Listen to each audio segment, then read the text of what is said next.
반갑습니다. 와룡봉추입니다.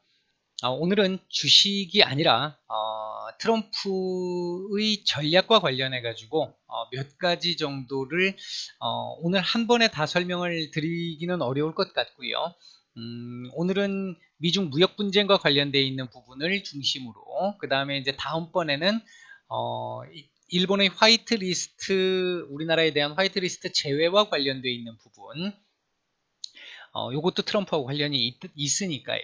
그리고 세 번째는 북한의 비핵화와 관련되어 있는 부분, 이렇게 세 개의 부분으로 나누어서 앞으로 제가 시간이 될 때마다 조금씩 올려드리려고 생각을 하고 있습니다. 일단 트럼프의 전략을 알기 위해서는 기본적인 모토인 트럼프의 미국 우선주의, 뭐 이 미국 우선주의에 관련되어 있는 부분에서는 백인 우월주의도 지금 들어가 있죠. 그런 부분들 다 제외하고 경제적인 부분과 관련되어 있는 쪽에 한정 지어서 일단 좀 얘기를 해볼까 합니다. 미국이 현재 지금 취하고 있는 게 보호무역이죠. 결국 어떻게 될 것이냐, 이게 이제 관건이 될 텐데 1차적으로 한번 설명을 드려보면 현재 지금 발생하고 있는 대다수 국제 문제의 근원이 트럼프죠. 이건 뭐 아마 대다수 분들이 동조하실 거라고 생각을 합니다. 지금 이 대다수의 국제 문제라고 말씀드렸던 이 부분에는 경제적인 문제뿐만 아니라 정치적인 문제, 사회적인 문제까지도 포함이 되어 있습니다. 우리가 지금 오늘 제가 떠들 내용은 경제적인 부분에 좀 한정되어 있습니다만 그것만 있는 건 분명히 아닙니다. 지금 전 세계를 흔들고 있는 원인 중에 하나이니까요. 자, 이걸 설명드리기 위해서는 잠깐 이 미국의 이 보호무역, 트럼프의 보호무역주의를 설명을 드리기 위해서는 잠깐 이제 기본 배경 지식이 조금 필요한 상황인데, 이 부분과 관련되어 있는 부분입니다. 아마 젊은 친구들 한 지금 20대, 30대 초반, 중반 정도까지의 젊은 친구들은 아마 학교에서 많이들 배우셨을 거라고 생각을 하는데요. 18세기 영국에서부터 시작됐던 산업혁명, 여기서부터 출발을 했던 게 초기 자본주의의 시작이었죠. 여기 아담 스미스라는 학자의 국부론에서의 보이지 않는 손을 통해 가지고 초기 자본주의가 자리를 잡기 시작을 합니다. 이 초기 자본주의가 자리를 잘 잡아 나가기 시작하면서 당연히 빈부의 격차가 커지기 시작하겠죠. 자본주의의 구조적인 모순이니까. 그런 상태에서 이게 19세기쯤 들어오게 되면 인간은 욕심을 가진 동물이죠. 더 많이 가지려고 합니다. 부자들이 더 악착같이 더 벌려고 하죠. 있는 분들이 더 하죠. 자, 독점 자본주의로 19세기가 되면 독점 자본주의로 발전을 하게 되는데 빈부격차가 거의 극에 달하게 됩니다. 이 19세기 때의 독점 자본주의에 의해서 1차 세계대전이 일어나게 됐는데, 이 1차 세계대전이나 2차 세계대전 모두 경제적인 배경 중에 하나로 꼽게 된다고 한다면 보호무역을 꼽을 수 있겠습니다. 예를 들면 1차 세계대전 때 뭐 삼비정책이나 삼시정책들 간의 대립도 그들 간의 경제 블록이라고 일종의 그런 형태로 볼 수 있을 것이고, 2차 세계대전도 마찬가지로 미국의 경제공황 이후에 유럽의 대응이 경제 블록이었죠. 그렇게 가다 보니까 결국은 내부에서 해결이 더 이상 안 되는 상황까지 오게 되는 거죠. 결국은. 그러니까 처음에는 보호무역이 어느 정도 효과를 거두는 것처럼 보이겠으나 시간이 어느 정도 지나게 되면 뭐 요 안에서 움직여 봐야, 여기서 만들어져 봐야 얼마나 크게 만들어지겠냐라는 거죠. 우리가 무역을 하는 이유가 무언가요? 서로 간의 이익을 얻기 위해서죠. 여기서 뭐 우리가 절대 우위니 비교 우위니 뭐 이런 얘기를 안 하더라도 무역을 한다라는 것 자체가 A국과 B국 간의 무역이 이루어졌었을 때 양국이 모두 이득을 보는 부분이 있기 때문에 무역을 하는 것인데, 당장에 A라는 부분, 가라는 부분에서의 손실이 있다고 해가지고 얘가 이 손실 나 싫어, 그래서 너하고 안 할래 라고 하게 되면 여기서 얻을 수 있는 또 다른 이득까지도 다 내려놔야 된다라는 거죠. 그것까지 놓지 않을 수는 없는 거니까. 이제 그렇게 되다 보면 결국은 우물이 마르게 되는 현상이 발생을 합니다. 그 부분이 1차 세계대전과 2차 세계대전으로 이어졌다고 볼 수 있는 부분이고요. 결국 2차 세계대전 이 발발하기 직전이었던 이 미국의 경제공황, 1929년도에 있었던 미국의 경제공황, 이 경제공황을 유럽은 결국은 제대로 해결을 못해서 경제 블록이라는 형태를 통해 가지고 해결을 하려다가 결국 안 돼서 다른 나라를 침략하는 쪽으로 움직였습니다. 그래서 2차 세계대전이 발생을 했고, 미국의 경우는 지들이 만들어 놓고, 경제공황을 만들어 놓고, 지들은 뉴딜 정책이라는 걸 통해 가지고 제대로 어느 정도 해결을 해내게 됩니다. 이 뉴딜과 관련해 가지고는 이 과거 뭐 이명박 대통령도 이런 얘기를 많이 했었었고, 과거 우리나라 정부에 있던 분들도 이런 얘기를 많이 했기 때문에 아마 아실 겁니다. 정부가 주도를 해가지고 적자 재정을 펼침으로 인해서 이 실업자들을 구제하고 그들의 구매력을 높임으로 인해 가지고 경제를 내부적으로 살려낸다, 뭐 이런 취지인데, 어쨌든 하여튼 여하튼 좌우지단 간에 이 뉴딜 정책으로 극복을 해 나가는 과정을 통해서 수정 자본주의가 출현을 하게 됩니다. 이때까지만 해도 이 초기 자본주의 또는 독점 자본주의 시절까지만 해도 세이의 법칙이라 그래서 만들기만 하면 팔리는 건 알아서 팔린다 라는 쪽의 시각이었고, 미일 같은 사람도 그런 얘기를 했습니다만, 내가 이렇게 뭐 권력이 있고 부자인 건 내가 능력이 뛰어나고 내가 운이 좋고 내가 잘나서야. 네가 그렇게 찢어지게 가난한 건 네가 능력이 없고 게을러서야. 죽어. 뭐 어떡하라고. 뭐 이런 식이었다라는 거죠. 이 당시까지의 상황이. 했는데, 그래서 그들이 진짜 죽어나가 떨어지기 시작을 하니까 권력이나 부를 쥐고 있던 기득권층들이, 쟤네들이 돈탑에서 내가 수영을 하고 이렇게 놀 수 있는 게 쟤네들이 있기 때문이구나. 쟤네들이 죽어서 나가 떨어지게 되면 내 부와 권력이 없어지는구나라는 걸 알게 되기 시작했다. 깨닫기 시작했다라는 거죠. 그에 따라서 나타난 게 수정자본주의, 즉 우리 지금 오늘날 전 세계적인 추세 중에 하나로 움직이고 있는 복지국가입니다. 복지국가. 모든 국민이 최소한의 인간다운 생활을 영위할 수 있도록 보장해주는 국가입니다. 찢어지게 가난한 사람도 먹고 살 수 있을 정도까지는 만들어주겠다. 이게 복지국가인 거죠. 왜냐? 이들이 죽어나가 떨어지면 기득권을 쥔 사람들도 자신들의 기득권을 내놔야 되니까. 이제 그런 부분들이 있습니다. 뭐 제가 조금 부정적으로 좀 설명을 드렸는데, 어쨌든 수정자본주의가 출현을 했고요. 그래서 복지국가가 등장을 하면서 한때 70년대, 60년대, 70년대 초반까지만 해도 북유럽 같은 경우는 이 복지 정책 자체가 뭐 많이 아시다시피 굉장했었죠. 했는데 그에 대한 이제 문제점들이 발생을 하기 시작을 합니다. 1970년대 들어오기 시작을 하면서 석유파동이라는 그 1차, 2차 석유파동이라는 사건이 일어나면서, 이게 정부가 하나부터 10까지 사람들을 다 찾아다니면서 찢어지게 가난한 사람들 매겨 살리면서 정부의 힘을 강화시키는 거, 이것만이 능사가 아니구나. 이게 다가 아니구나. 정부에 있는 놈들도 모르네. 이때가 정부 실패였죠. 이 정부 실패가 등장을 하면서 시장에는 어느 정도의 자율성을 부여할 필요가 있겠구나 라고 해서 새롭게 등장한 게 신자유주의입니다. 이 신자유주의가 70년대부터 등장을 하기 시작해서 80년대 미국의 레이건 대통령 때 들어와서 굉장히 큰 힘을 발휘하게 되죠. 영국도 마찬가지였고 굉장히 큰 힘을 발휘하게 됩니다. 트럼프가 이 당시 이 레이건 대통령의 미국을 보고 동경을 했다고 하죠. 그때부터 정치를 시작을 했고 이제 정치 쪽에 관심을 갖기 시작을 했고요.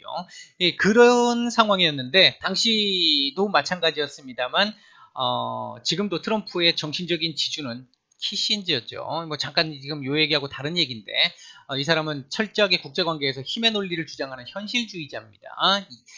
뭐 국제 협약이나 규약 등을 통해 가지고 이성적으로 제어가 가능하다고 보는 이상주의자들이 아니라 힘의 논리를 강조하는 현실주의자들입니다. 트럼프가 이에 철저하게 영향을 받았기 때문에 지금 현재 보이는 모습들이 힘의 논리를 그대로 보여주고 있는 거죠. 어쨌든 신자유주의가 등장을 해서 쭉 흘러오다가 이게 1995년도 WTO가 출범을 하게 되죠. WTO가 출범을 하기 시작을 하면서 그 자유무역, 신자유주의의 국제적인 체제가 갖추어지기 시작을 합니다. 국제적인 체제가 갖추어지기 시작하면서 시스템이 만들어졌다는 얘기니까 이 시스템에 의해서 지금까지 잘 굴러왔던 것이죠. 그랬는데 2008년도에 미국발 금융위기가 오면서 이 리먼 사태가 왔었죠. 이 부분은 도덕적, 아마 제가 판단할 때는 미국의 이 도덕적 해이에서 비롯된 부분이 상당히 좀 강할 것으로 보고 있는데 뭐 요 얘기는 지금 오늘 얘기가 아니니까 주제가 아니니까 일단 넘어가겠습니다.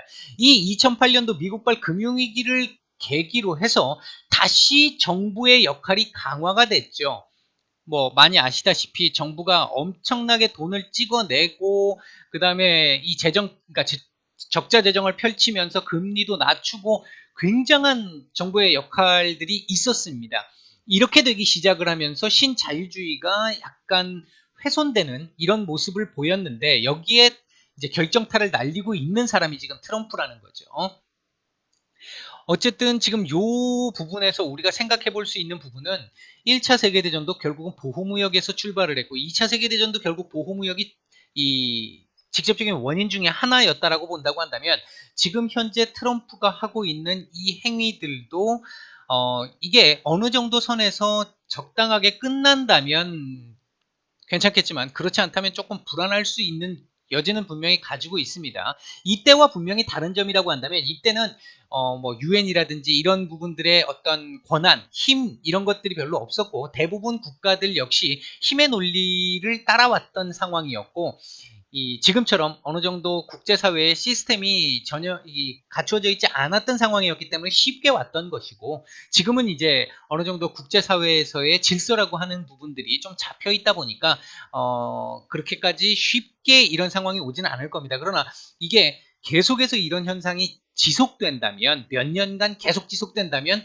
아마도 조금은 우리가 걱정을 좀 해야 되는 상황이 올 수도 있습니다. 지금 그 부분과 관련한 연결선상에 있는 내용 중에 하나가 아베의 지금 최근의 행태들이기 때문에 지금은 아베만 있겠죠. 근데 여기서 시간이 더 지나게 되면 시진핑도 푸틴도 그냥 손가락만 빨고 있지는 않겠죠. 이제 그런 부분들이 이제 걱정이 된다라는 겁니다.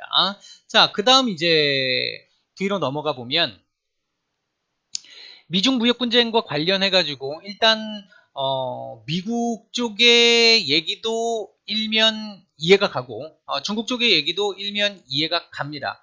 가는데 미중 무역 분쟁과 관련해 가지고 이 간단하게 얘기를 해보면 미국이 일단 싸움을 걸었죠. 싸움을 걸었는데 싸움을 건 가장 큰 이유 중에 하나는 미국의 대중 무역 적자였습니다. 이게 가장 근저에 깔려 있는 부분 중에 하나겠죠. 이제 직접적인 원인이기도 하고요. 미국 같은 경우에는 지금까지 일명 우리가 큰형님 리더십이라고 하는 게 있었죠. 경제적으로 어느 정도 손해를 좀 본다 하더라도 정치적으로 국제사회에서 입김을 센 영향력을 좀 행사를 하는 이런 부분은 지금만 있는 게 아니고요. 과거 중국의 동아시아 질서에서의 중국의 모습을 보게 되면 중국이 동아시아의 그러니까 통일국가로서 강대국으로 있었을 때도 당연하게 그렇게 했겠지만 책봉 조공 관계가 있었죠. 발음도 잘 안 되네요. 책봉 조공 관계가 있었는데 이게 일반적으로 우리나라 조선시대에 놓고 보게 되면 우리 명나라나 청나라한테 우리가 조공을 바칩니다. 예를 들어 500만 원어치의 조공을 바치게 되면 중국은 큰 나라죠. 큰 나라기 때문에 500만 원어치의 조공을 받고 나면 한 1000만 원 정도의 하사품을 내려줍니다. 이게 이제 큰 나라로서의 위험인 거죠. 경제적으로 손해를 좀 보겠습니다만은 정치적으로 압력을 행사할 수 있는 기반이 됩니다. 중국도 자존심이 정말 센 나라라는 게 과거에 뭐 돌궐 같은 그 나라 민족이라든지 뭐 선비족 같아도 그렇고 실제적으로 조공을 지들이 바치면서도 조공 책봉 관계상에서의 우월권은 지들이 졌어요. 그만큼 자존심이 센 이 민족 중에 하나인데 어쨌든 미국의 대중무역 적자가 기본적인 원인이고 뭐 지적재산권과 관련되어 있는 부분 인정해달라고 하는 이 부분도 굉장히 큰 요소 중에 하나죠. 이 부분은 우리도 여기에 좀 손해를 많이 봤던 부분이기도 하고 그 다음에 뭐 기술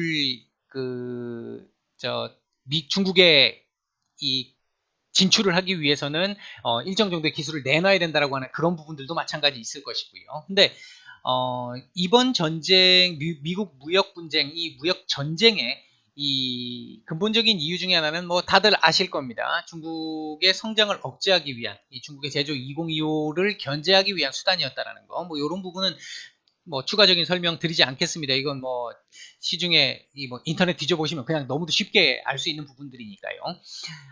일단 이런 부분, 미국이 지금 주장하고 있는 부분이 이런 부분들인데, 이걸 통해 가지고 지금 중국으로부터 굴복을 얻어내려고 하고 있는 부분인데, 이 굴복을 얻어내기 위해서 최근에는 환율 문제까지 건들기 시작을 했고, 그리고 대만에 지금 전투기 판매 결정을 했죠. 어제였나요? 어제 결정이 났죠. 전투기 판매하겠다고. 그리고 지금 현재 홍콩 문제까지도 들어갔습니다. 트럼프는 사실 홍콩 문제에 별 관심이 없었어요. 없었는데 이제 미국 내 여론이 너무 안 좋다 보니까 결국 이 부분을 화웨이 문제와 함께 거론을 하면서 이 전선을 계속 확대해 나가고 있는 상황인데, 결론적인 부분을 말씀을 좀 드려보면, 환율 문제 같은 경우는 지금 환율 조작국으로 중국을 지정을 했지 않습니까? 환율 조작국으로 지정을 했다라고 보면 이 미국 입장에서는 중국에 막대한 손해를 줄 수가 있어요. 막대한 손해를 줄 수가 있지만 당장 할 수 있는 부분은 없습니다. 당장은. 그렇기 때문에 지금 현재 이 트럼프가 계속 지금 강조하고 있는 게, 자국 내에서 이 트윗으로 강조를 하고 있는 게, 이 FED 연준 의장인 파월에게 매일 지금 트윗으로 지금 이 압력을 행사하고 있죠. 드기시 같은 니 때문에 지금 뭐가 안 되고 있잖아, 그러면서 계속 금리 인하를 주장을 하고 있습니다. 지금 뭐 75bp에서 100bp까지 얘기를 지금 했다고 하는데, 좀 무리한 주장인 것 같기는 합니다. 어쨌든 금리 인하는 아마 9월쯤에 이루어질 것 같기는 한데, 얼마큼 인하가 되느냐가 이제 중요한 체크 포인트가 될 겁니다. 어쨌든 그렇고, 그 다음에 대만과의 관련돼 있는 문제라든지 홍콩과 관련돼 있는 문제는 지금 중국을 뭐 옆에서 이렇게 긁기 위한, 이게 승질을 건드리기 위한 요소지, 이게 근본적인 요소는 되지 않습니다. 최근 지금 이런 부분들과 관련해 가지고 중국을 견제하기 위한 수단으로 이 군축 협약도 탈퇴를 했죠. 탈퇴를 하고 어제는 중거리 미사일 시험까지 32년 만인가요? 미사일 시험까지 했습니다. 이 근본적인 이유도 결국은 이렇게 같이 묶어내기 위한, 중국을 견제하기 위한 수단이기 때문에 일단 그 차원에서 이해를 하셔야 될 것 같고요. 그리고 이제 마지막 부분의 결론적인 부분을 보게 된다고 한다면, 제가 생각할 때 초반부터도 계속 말씀을 드렸습니다만, 트럼프의 이 보호무역주의가 결국 어떤 결과를 가져다 줄 것이냐, 미국에는 결국 이게 장기간 지속된다면 부메랑으로 돌아올 겁니다. 이게 부메랑으로 돌아온다라는 거는 최근에 미국이 침체 징조를 보이기 시작을 했죠. 독일도 침체 징조가 보이기 시작했습니다. 이 세계 4위의 경제 대국 독일도 지금 경제 침체가 오기 시작을 하고 있고, 유럽의 위기도 지금 나타나고 있습니다. 그러면 이거 경제적으로 전 세계 망하는 거 아닌가라고 생각하실지 모르겠습니다만, 뭐 그런 정도의 상황까지는 아닐 걸로 보고 있습니다. 아닐 걸로 보고 있고, 잠깐 쉬었다가 물 한 잔 먹고 와서 조금 얘기를 더 하겠습니다.